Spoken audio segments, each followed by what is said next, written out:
নমস্কার।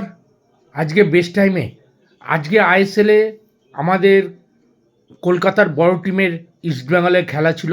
আগামীকাল মোহনবাগানের খেলা আছে। ইস্টবেঙ্গল দুটো খেলায় জেতার জন্য লিগ লিগ তালিকায় শীর্ষে অবস্থান করছিল। আজকে জামশেদপুর এফসির সঙ্গে হাড্ডাহাড্ডি ফুটবল হয়েছে। ফার্স্ট হাফটা ইস্টবেঙ্গল অসাধারণ ফুটবল খেলছিল। হাফ টাইমের আগেই 1 মিনিট আগে একটা গোল করে হাফ টাইমে গেছে লিড নিয়ে, সেই লিড ধরে রাখতে পারিনি। আজকে একটা খুব মানে কি বলবো, অস্কার ব্রুজো, এই সমালোচনাটা আমাদের করতেই হবে, যেহেতু আমরা ফুটবল মাঠের লোক। আমরা তার মতো এত বিদেশ থেকে আসিনি, কিংবা ওনার মতো শিক্ষা দীক্ষায় আমাদের সেরকম মানে সেই পর্যায়ে আমরা যেতে পারিনি।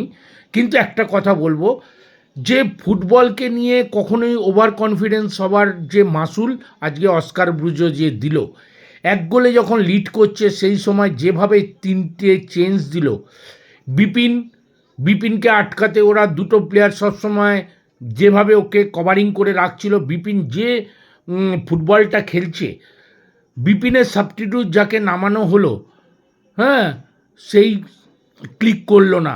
সব সময় যে ক্লিক করবে এরকম কোনো ব্যাপার নেই। কিন্তু অস্কার ব্রুজো আজকে তিনটে চেঞ্জ, একটা চেঞ্জ লালচুয়াকে দিয়েছিল, ঠিক আছে, ওইটা মেনে নেওয়া যায়। একটা হলুদ কার্ড, বাই চান্স যদি আরেকটা হলুদ কার্ড হয়ে গিয়ে রেড কার্ড হয়, টিমের ওপর প্রেশার পড়বে। ও যেহেতু মুড়িতালাল আছে অপোনেন্ট সাইডে, ভালো বল হোল্ড করে খেলতে পারে, ভালো ফিটার। আর সত্যি ওদের টিমটা নো ডাউট আজকে যে গোলটা সেকেন্ড গোলটা করলো, ও 1-1 খেলে যেটা প্লেসিং করে গোল করলো, ওখানে কোনো ব্লকারই ছিল না। ব্লকার বক্সের বাইরে থেকে যেভাবে প্লেস করে দিয়ে গোলটা করে গেল, সত্যি ভালো গোলটা করেছে। যোগ্য টিম হিসেবে জামশেদপুর একটা বড় টিমের এগেনস্টে খেলতে গিয়ে তারা কখনোই মানে বেদম হয়ে যায়নি, যে খেলার আগেই হেরে যায়নি। এই মানসিকতা নিয়ে থাকলে, হ্যাঁ, তাহলে কিন্তু আজকে ওরা খেলাটা ধরতে পারতো না। আজকে ইস্টবেঙ্গল 1 গোলে লিড করছে, তা সত্ত্বেও ওরা কাউন্টার অ্যাটাকে সেকেন্ড হাফটা ভালো ফুটবল খেলেছে, দারুণ ফুটবল খেলছিল, বল ধরছিল।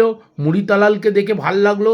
মুড়িতালালকে যেভাবে ইস্টবেঙ্গল ক্লাব রিলিজ করেছে, ও একটা বল প্লেয়ার, ফিনিশিংটাও ভালো করতে পারে মিডফিল্ড থেকে।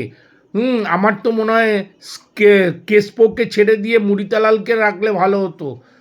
যাই হোক, আজকে যোগ্য টিম হিসাবে আজকে ইস্টবেঙ্গল যেভাবে পয়েন্টটা হারালো, সত্যি খুব খারাপ লাগছে। এই কোচের ওভার কনফিডেন্স, বিপিনকে যেভাবে বসিয়ে দেওয়া, এইভাবে যদি চলতে থাকে, এই গ্রাফ কিন্তু মনোবলটা ভেঙে যাবে, গ্রাফটাও নামতে থাকবে।